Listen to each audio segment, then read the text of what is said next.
दोस्तों, आज जो आपके सामने मैं पौधा लेके आई हूँ, ये बारहमासी पौधा है। साल भर हरा भरा रहता है पौधा। और ये जो है बहुत ही ऑस्पिशियस पौधा है। इसके बहुत से हर्बल यूजेस भी होते हैं। इसको हम लोग अपने घरों में पूजा के लिए भी इस्तेमाल करते हैं। तो फ्रेंड्स, इस पौधे का नाम है तुलसी, जिसे हम होली बेसिल भी कहते हैं, जो कि पूजा वगैरह में भी इस्तेमाल होता है। इसके बहुत सारे फ़ायदे हैं। Hello friends, welcome to garden inside. और फ्रेंड्स, आज की वीडियो में मैं जो है तुलसी जी का पौधा लेके आई हूँ, जिसे इंग्लिश में होली बेसिल भी कहते हैं। तो कि ये जो है, क्योंकि ये एक ऑस्पिशियस पौधा है और सब घरों में पाया जाता है, तो बहुत सारे लोगों को इसके रख रखाव में दिक्कतें आती हैं। तो कभी कभी जो है बहुत सारे लोगों के घरों में ये पौधा बहुत जल्दी सूख जाता है।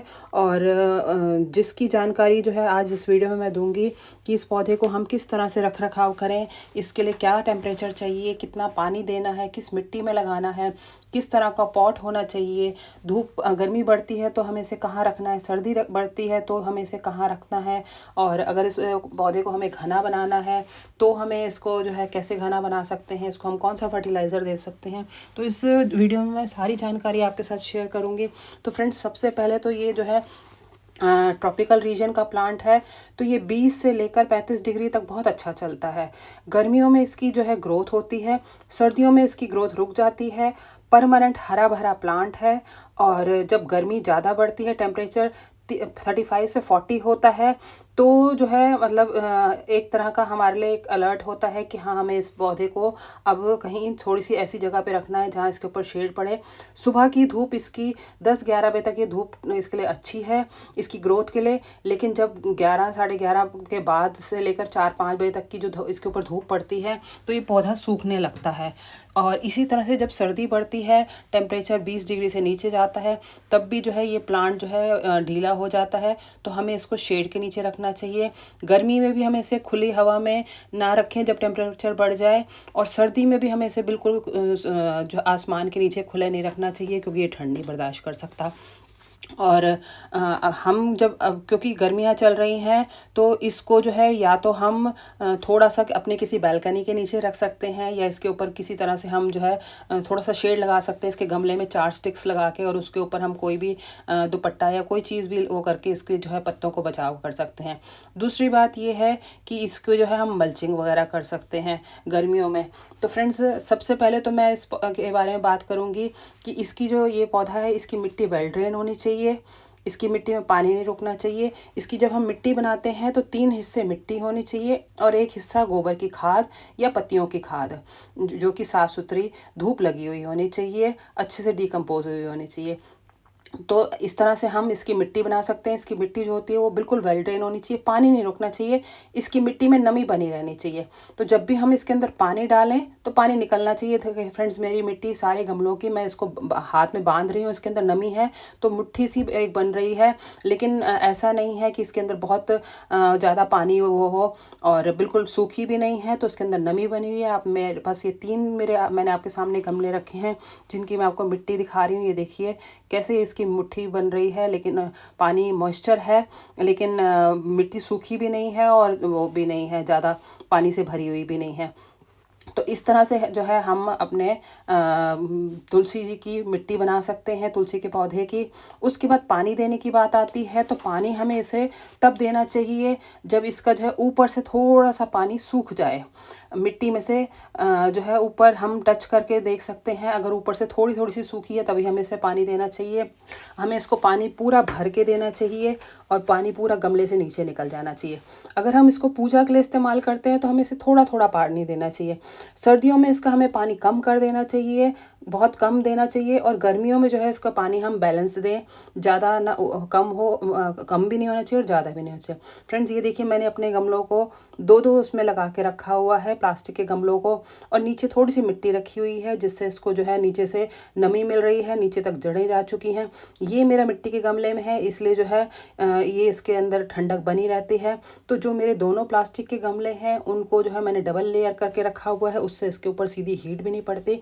और नीचे वाले गमले में थोड़ी सी मिट्टी डालते हूँ, तो उससे जब वो पानी नीचे ड्रेन करता है तो नीचे जो है नमी बनी रहती है और पौधे की जड़ें नीचे से पानी ले लेती हैं।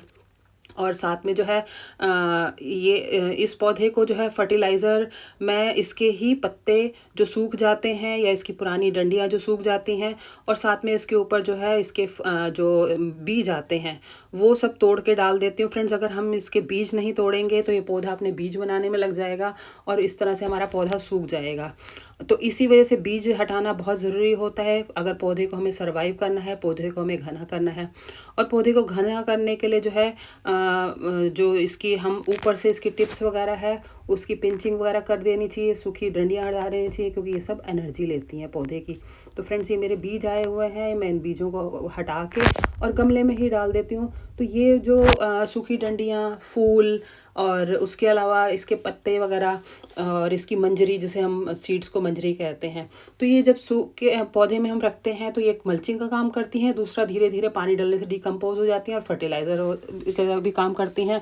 और बहुत सारे लोग इनको धार्मिक वे में मतलब लेके चलते हैं तो पौधे का अनादर भी नहीं होता, तो उसकी सूखी फूल, पत्ते, डंडियाँ सब इसी में चली जाती हैं। तो फ्रेंड्स, और पिंचिंग से जो है हमारा पौधा घना भी बनता है। और पॉट जो है वो हमेशा पौधे की ग्रोथ के हिसाब से होना चाहिए। छोटा पौधा है तो छोटा पॉट रखें, जैसे जैसे पौधा बड़ा होता जाएगा उसका पॉट भी बड़ा कर देना चाहिए।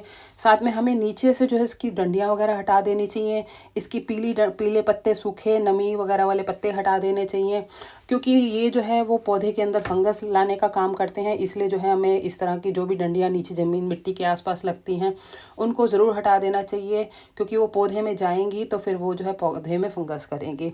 तो फ्रेंड्स, इस तरह से जो है हमें नीचे के सारी हवा के लिए, ताकि पौधे की मिट्टी में हवा जाती रहे, नीचे की हमेशा डंडियाँ थोड़ी सी हटा देनी चाहिए और पौधा थोड़ा ऊपर की तरफ से बुशी बनाना चाहिए। और उसके अलावा फ्रेंड्स, ये जो इस पौधे को मैं ज़्यादा कोई फर्टिलाइज़र नहीं देती हूँ, बस इसके अंदर थोड़ी सी जो है मैं इसकी पत्तियों से ही जो फर्टिलाइज़र हो जाता है। जब इसकी मिट्टी बनाती हूँ तब इसके अंदर मैं लीफ कंपोस्ट या लीफ कंपोस्ट या फिर मैं काऊ डंग वगैरह डाल देती हूँ, अच्छे से धूप लगी हुई और बहुत अच्छे से गली हुई कंपोस्ट होती है। और उसके अलावा जैसे अगर हमारे पौधे में चींटियाँ लगती हैं नमी होने की वजह से, तो उसके लिए मैं जो है हल्दी और दालचीनी वगैरह इसमें डाल देती हूँ, जो कि मैं भी आपको आगे वीडियो वगैरह में दूंगी कि इसको हम अगर हमें अच्छा घना बनाना है और इसको अच्छे सर्वाइव करना है तो इसको हम ऐसी कौन सी नेचुरल खाद दें जो कि हमारे पौधे को अच्छा हेल्दी बनाए। तो फ्रेंड्स, बस यही कुछ चीज़ें हैं कि सॉइल, उसका पानी, और उसको हमें धूप में नहीं ज़्यादा रखना। जब टेम्परेचर 35 क्रॉस होने लगे और 40 के बाद तो बिल्कुल भी नहीं रखना। ऐसे जब ठंड हो जाती है तो हमें इसको शेड के नीचे कर लेना चाहिए। ज़्यादा ठंड में जो है पौधा जो है वो सूखने का डर रहता है। पानी हमें मौसम को देखकर, गर्मी है तो पानी जो है मिट्टी जब सूख जाती है उसके अंदर नमी बना के रखनी है, मिट्टी जब सूख जाती है तब देना है। सर्दियों में पानी की रिक्वायरमेंट कम होती है, गर्मियों में जल्दी जल्दी पानी डालना पड़ता है। और फ्रेंड्स, इसके लिए जो मतलब इसके अंदर अगर कोई इंसेक्ट्स या पेस्ट फंगीसाइड वगैरह को बचाने के लिए मैं हल्दी इसमें डालती हूँ और दालचीनी वगैरह को जो पीस के वो मैं चाय के अंदर ही मैं इसको जो है जो फ्रेश टी होती है उसकी जो है एक चाय बनाती हूँ, बिल्कुल फ्रेश पत्तियों उसको पानी में उबाल के और उसके बाद उनको ठंडा करके, और इसको जो है जब हमारा स्प्रिंग सीज़न शुरू होता है फरवरी मार्च में एक बार दे देती हूँ और एक बार जो है अगस्त सितंबर के आसपास दे देती हूँ, क्योंकि इसका ग्रोइंग पीरियड ही समर्स है और विंटर्स में ये ज़्यादा ग्रोथ नहीं करती है, तो उसको फर्टिलाइज़र की रिक्वायरमेंट रहती है। और पॉट के साइज़ के हिसाब से हमें इसको जो है ये लिक्विड फर्टिलाइज़र देना चाहिए। तो मेरे गमलों के लिए जो है मैं एक ग्लास इनको चाय पत्ती का पानी दे देती हूँ। फ्रेश बिल्कुल चाय पत्ती का पानी होता है, कोई यूज्ड नहीं होती है।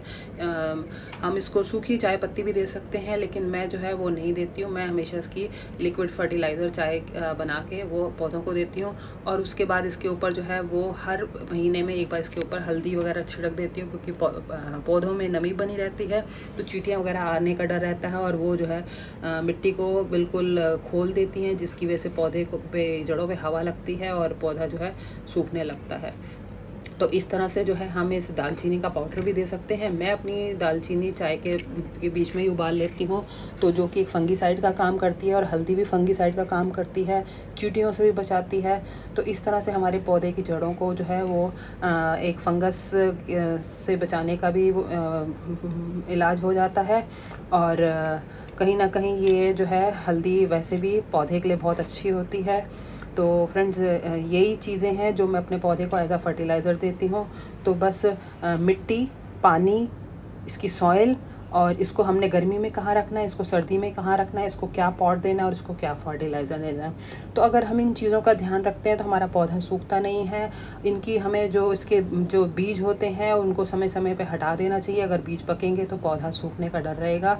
और साथ के साथ ऊपर से हमें इसके पौधों की पिंचिंग कर देनी चाहिए, पत्तों की, ताकि जो है ना पौधा हमारा घना होता रहे, नए नए स्टेम्स निकालता रहे। तो फ्रेंड्स, मेरे पास बहुत सारे इसके पौधे हैं। 2-3 तो आपको मैंने यहाँ पर दिखाए हैं, 3 पौधे ऊपर मेरे टेरेस पे भी पड़े हुए हैं जो कि और भी ज़्यादा